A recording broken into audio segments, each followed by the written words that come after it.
Саламатсыздарбы, Нур СТВ каналында жаңылыктар топтому акыркы сааттардагы жаңылыктар менен таанышып алыңыздар. Бүгүнкү чыгарылыштан кыскача. Текебаевдин уулу менен кызы бийликке суроо салышты. Депутат Зулпукаров Москвада Бабанов менен жолукканбы? Интернетте 3-4 бала кызды зордуктап жаткан видео тарады. Алдыда ушул жана башка жаңылыктар туурасында кененирээк маалымат. Биздин каналга подписация болуп, видеого лайк басып, жаңылыктар менен өз убагында кабардар болуп туруңуздар.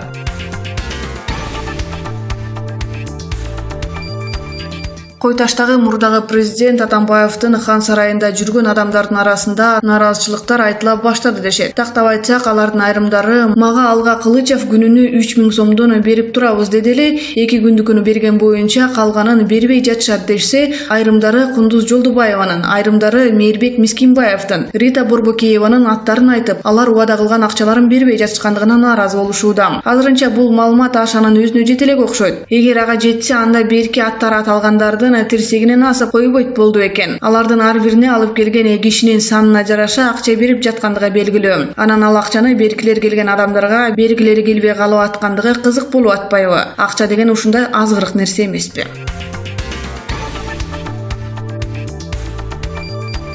Facebook социалдык тармактагы колдонуучулар СДПКнын депутаты Төрөбай Зулпукаров Москвага барып Бабанов менен жолугушту деген маалымат таратышты. Маалымат кылайык, Төрөбай Зулпукаров Москвага барып Бабанов менен жолугушкан. Болгону чогуу фотого түшүшкөн эмес. А бирок алар менен чогуу болгон жигит экөө менен тең сүрөткө түшкөнгө үлгүргөн. Эске салсак, Бабанов 2017-жылдагы шайлоодо 2-орунга ээ болуп калгандан кийин өлкөдөн чыгып кеткен. Азыркы күндө Москвада жашап жаткандыгы маалым. Ал үстүбүздөгү жылдын 13-апрелинде Кыргызстанга учуп келээрин жар салып, бирок кайтып келген эмес.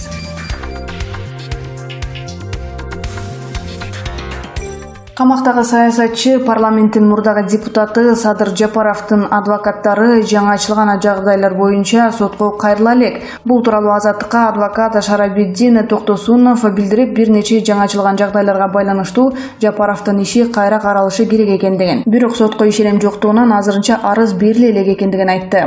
Жаңы жагдайлар көп, алар 4 күбөнүн көрсөтмөсү, видео кайрылуусу, соттордун мыйзам бузган фактылары. Бишкек шаардык сотунда жарыянга төрагалык кылган Жаңыл Мамбеталынын отурумду туура эмес алып барганы боюнча тартип комиссиясы аны мыйзам бузган деп тапкан чечими ал турга эскертүү бергени. Ушулардын баары жаңы жагдай болуп саналат. Бизде сотко доо арыз даяр, бирок азырынча бере элекпиз. Эгер жогорку сот чечимди өзгөртпөгөндө биз 1-Май райондук сотуна кайрылмакпыз. Алар чечимди өзгөртүп койбодубу? Эми биздин жаңы жагдай боюнча кайра жогорку сотко гана кайрылууга укугубуз бар. Көмтөр маселесине байланыштуу өкмөткө каршы чакырыктар менен чыгып жүргөн Садыр Жапаров 2013-жылы Караколдо митинг уюштуруп, Ысык көлдүн ошол кездеги губернатору Эмилбек Каптагаевди барымтага алган деген айыптын негизинде 2017-жылдын мартында камакка алынган. 2018-жылы июнь айында экс-депутат 11 жыл 6 айга кесилген. Быйыл апрелде жогорку сот аны жаза мөөнөтүн 1,5 жылга кыскартып 10 жылын калтырган. 1-июлда Жапаров түрмөдөн элге кайрылуу жасап, акыркы саясий окуялардан улам калкты тынчтыкка чакырган. Анын кайрылуусун адвокат Шарабиддин Токтосунов жарыялады.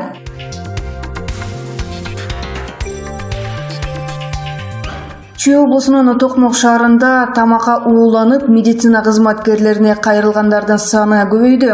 Дарыгерлерге кайрылган 93 кишинин 33-ü ооруканага жатты. Алардын бирөө бала. Саламаттыкты сактоо министрлигинин басма-сөз катчысы Жылдыз Айгерчинова Азаттыкка уулангандар Кочкор Токмок аймактык ооруканасында, Бишкектеги республикалык жугуштуу оорлар ооруканасында дарыланып жаткандыгын билдирди. 39-у аймактык ооруканаларда стационардык дарылануудан өтүп жатат. 50дөн ашуунун амбулатордук жардам көрсөтүлдү. Жандандыруу бөлүмүндө эч ким жок. Керектүү дарыларды алып жатышат. Ашказандары жуулуп, бардык жардамдар көрсөтүлдү. Абалдары орточо оор деп бааланууда. Эмнеден уулангандарын аныктоо үчүн эпидемиологиялык иликтөө жүрүп жатат. Тамак аштын үлгүлөрү лабораторияга алынды. Буга чейин аталган министрлик жекшемби күнү Токмок шаарына тойго барган 20 киши уулангандыгын билдирген. Маалыматка караганда, жабыркагандар 29-июнда үлпөт тойго барышкан. Жалпы чакырылгандардын саны болжол менен 256 киши экендиги айтылууда.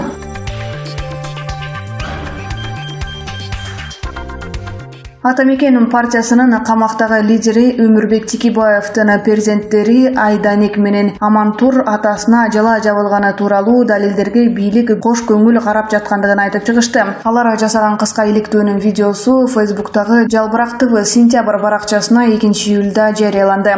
Саясатчынын балдары Текебаевга каршы көрсөтмө берген орусиялык ишкерлер Александр Модин менен Леонид Маевскийдин айткандары чындыкка дал келбей тургандыгын, Супара этнокомплексинде жолугушкандыгы дагы ойдон чыгарылгандыгын билдиришти. Аты аталган кишилердин ошол кездеги уюлдук номурлары кайсыл аймактарда колдонулгандыгын заманбап технологиянын жардамы менен далилденип, тергөөгө алынган маалыматтарга кошпой тургандыгын белгилешүүдө.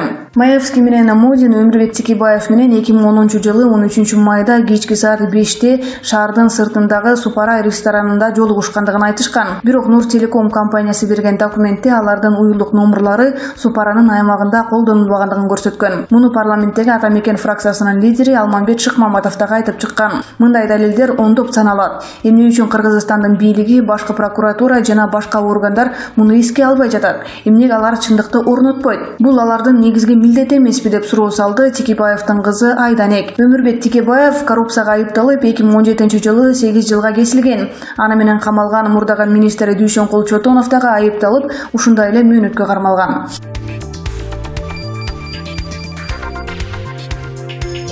Өкмөттүн Чүй облусундагы өкүлчүлүгүнүн аппарат башчысы экс-президент Алмазбек Атамбаевдин жогорку кеңештеги мурдагы өкүлү Молдокун Абдылдаев үй бүлөсү менен Көкөмөрен суусуна түшүп кетти делип изделүүдө. Бул маалыматты Спутник Кыргызстан агенттигине Чүй облусунун башчысы Алтынбек Намазалиев тастыктады.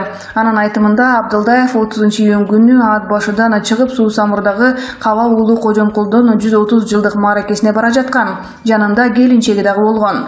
Жолдон кырсык болуп машина сууга түшүп кетти деп жатышат. Ошол жерден көргөндөр кабар беришиптир. Өзүнүн жеке унаасы менен бараткан. Жанында келинчеги бар экен. Туугандары дагы болушу мүмкүн. Кимдер экендигин так айта албайм. Кудай сактасын. Жакшылыктан үмүт үзбөй туралы. Молдокун Абдылдаев кесипкөй адис деп билдирди Намазалиев. Мындан сырткары ал жеринде өкмөттүн Чүй облусундагы өкүлүнүн биринчи орун басары, Жайыл районунун акими, өзгөчө кырдаалдар министрлигинин Чүй облусу боюнча башчысы. Аскерлер иш алып барып, жергиликтүү тургундар дагы издөөгө жардам берип жаткандыгын белгилешти.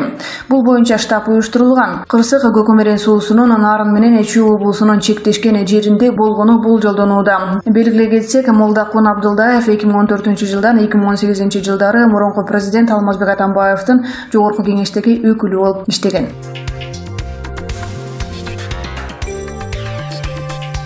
Социалдык тармактарда топ балдар кебетеси азиялык болгон кызды зордуктап жатканда тартылган видео тарады.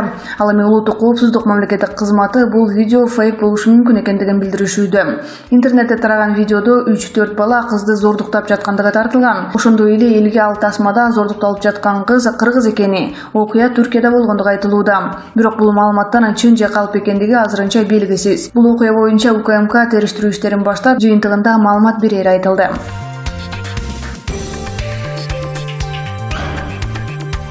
Баткен районунун Чоң Кара айылынан аксакалдар айыл тургундарынын атынан президент Сооронбай Жээнбековго жана жогорку кеңештин депутаттарына Алмазбек Атамбаевдин айланасындагы абалга байланыштуу кайрылуу жолдошту. Маалымат каражаттары аркылуу кайрылган аксакалдар тобу азыркы бийлик Алмазбек Атамбаев менен ортодо сууп кеткен алаканы сүйлөшүп, чечишип алганы дурус деп эсептешет. Алар Атамбаев бийликте турган кезде мектептер, жолдор курулуп, чек аралаш аймактарга дагы көңүл бурула баштагандыгын мисал келтиришти. Алмазбек Атамбаев менен анын мураскер аталган азыркы президент Сооронбай Жээнбековдун мамилесине 2018-жылы доо кеткен. Алмазбек Атамбаев Жээнбековду үй бүлөлүк башкаруу жолуна түшүп, мурдагы санаалаштарына саясий кысым көрсөтүп жаткандыгын айтып келет. 27-июнда жогорку кеңеш Атамбаевдин экс-президент макамын алып, кол тийбестиктен ажыраткан. Бул чечим укук коргоо органдарына аны кылмыш жообуна тартууга мүмкүнчүлүк берет.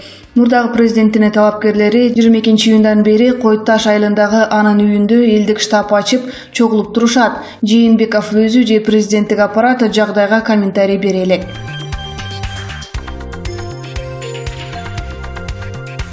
Коопсуз шаар долбоорунун экинчи этабы Кыргызстандын бардык аймагын камтып, эмдиги жылы ишке кирет. Бул тууралуу маалыматтык технологиялар жана байланыш боюнча мамлекеттик комитеттин төрагасы Дастан Дугоев жыйында билдирди.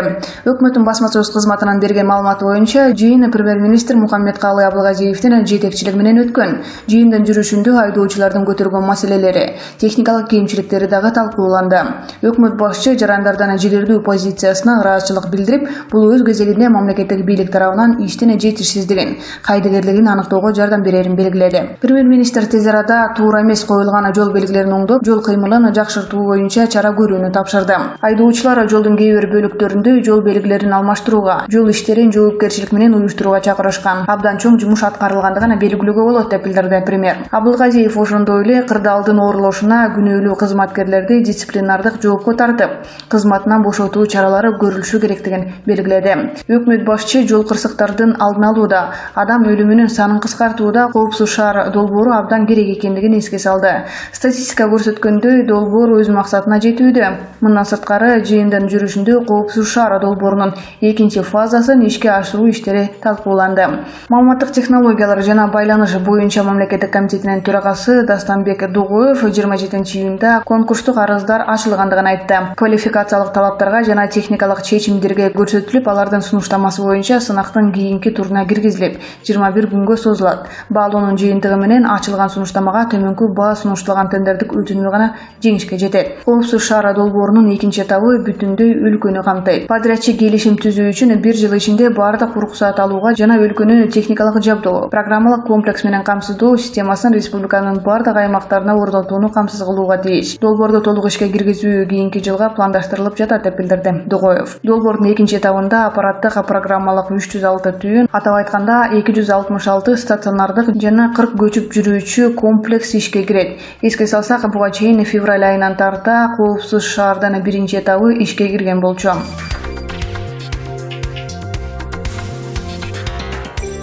Бишкектеги автобекетке келип, Ошто жашаган атасына жеткирип коюусун суранган 7 жана 11 жаштагы кыздардын атасы аларды багуудан баш тартты. Ал эми Акыйкатчы институту кыздарды балдар үйүнө жайгаштыруу үчүн тийиштүү органдардан жардам сурайт. Бул тууралуу аталган институттан билдиришти. Маалыматка ылайык, кыздардын атасы жарым жылдан бери Ош шаарында эмес, Борбордо эле жашап жүргөн. Бул убакыт ичинде ал кыздар менен көрүшүүнү каалаган эмес. Анын туруктуу иштеген иши жок жана спирт ичимдиктерин ичери белгилүү болгон. Ал эми кыздарды буга чейин багып келген эжеси дагы аларды багуудан баш тарткан. Кыздар эжеси аларды колуна эмне тийсе, ошону менен чаап, балдар үйүнө өткөрөм деп дайыма коркутуп келгендигин айтып беришкен. Кыздар учурда ден соолукту чыңдоочу лагердин биринде жашап жатышат. Окуянын чоо жайы 20-июнь күнү саат 21:00 чамаларында Бишкектин Батыш автобекетине жашы жете элек 7 жана 11 жаштагы 2 кыз келип, айдоочулардан Ошто жашаган атасына жеткирип коюусун суранышкан. Окуя болгон жерге Акыйкатчынын орун басары Гүлнара Жамгырчиева барып, айдоочулар жана кыздын өздөрү менен жолуккан. Кыздар менен сүйлөшүүдө алардын апасы каза болуп калгандыктан Бишкекте эжеси менен жашаары, атасы Ош облусунун Кара Суу районунун 30 Адыр айылында жашай тургандыгы айтылган. 11 жаштагы кыз ыйлап, кайра эжесине кайтарып берүүнү суранган.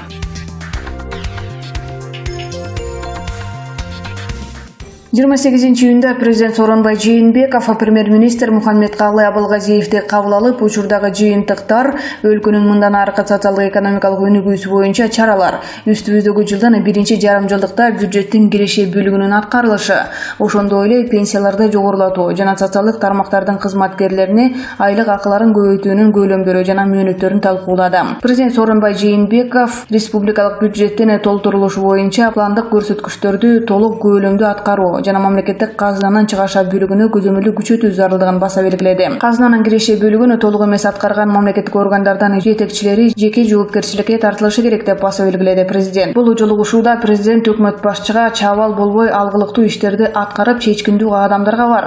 Качанкыга чейин канаттууга кактырбай, тумшуктууга чогутпай коргойм. Парламенттен дагы отчетту өткөрүүгө өлгө түзүп бердим. Башка эмне керек? Мейли 1 жылдан бери үйрөнсүн, иштин көзүн тапсын деп келдим. Мындан кийин дагы ишти жылдыра албасаң кызматтан кетүүгө аргасыз болосуң дегендей эскертүү болуптур. Албетте, учурда өлкө бюджетин толтуруучу тармак болгон бажы, салык кызматтары баш болгон жана каржы полициясы төш болгон мамлекеттик органдар толук кандуу натыйжа көрсөтө албай жаткандыгы баарына эле маалым. Бирок буга чейин бажыдан күнүнө өлкөгө 300-400 жүк ташуучу унаа кирсе, бүгүнкү күндө 10 чакты гана жүк ташуучу унаалар кирип жатыптыр. Ушундай эле окуя Кыргыз темир жолунда дагы орун алып, сырттан кирип чыккан товарлардын көлөмү кыйла азайып кетиптир. Андыктан өкмөт башчы бул жаатта чечкиндүү кадамдарга барып, өлкө бюджетине түшүп жаткан каражатты сол чөнтүккө буруп кеткен бажы кызматынын, салык кызматынын жана каржы полициясынын жетекчилерин кызматтан алып, бир силкинип албаса абал чатак. Эгер өкмөт башчы алгылыктуу реформага барып, экономикалык көрсөткүчтү жогору көтөрө албаса, анда президенти жер каратпай өз эрки менен эле отставкага кетип калгандыгы дурус. Убакыт учкан куш демекчи, ар бир секунд текке кетпеши керек. Айрым маалыматтарга кулак түшүрсөк, жакынкы күндөрү өлкөдө кескин өзгөрүүлөр орун алаарын эшиттик. Алсак карапайым калктын маанайын басаңдатуу үчүн, өлкөдөгү олку солку абалды бир нукка салуу үчүн жана коррупция менен күрөштү күчөтүү багытында жогорудагы алешемдиктердин орун алуусуна себепкер Райымбек Матраимов боюнча чейшелүү чаралар көрүлөрү камкууланууда. Аны менен кошо Кара Суу районунун акими өзүн билип, өтүгүн төргөйлгөн бир тууганы Тилек Матраимов дагы кызматтан алынары айтылууда. Андыктан жогорудагы божомолдор чындыкка дал келип, президент чечкиндүү кадамдарга бара турган болсо, коомчулуктун бүйүрүн кызыткан негативтерге чекит коюлары турган иш.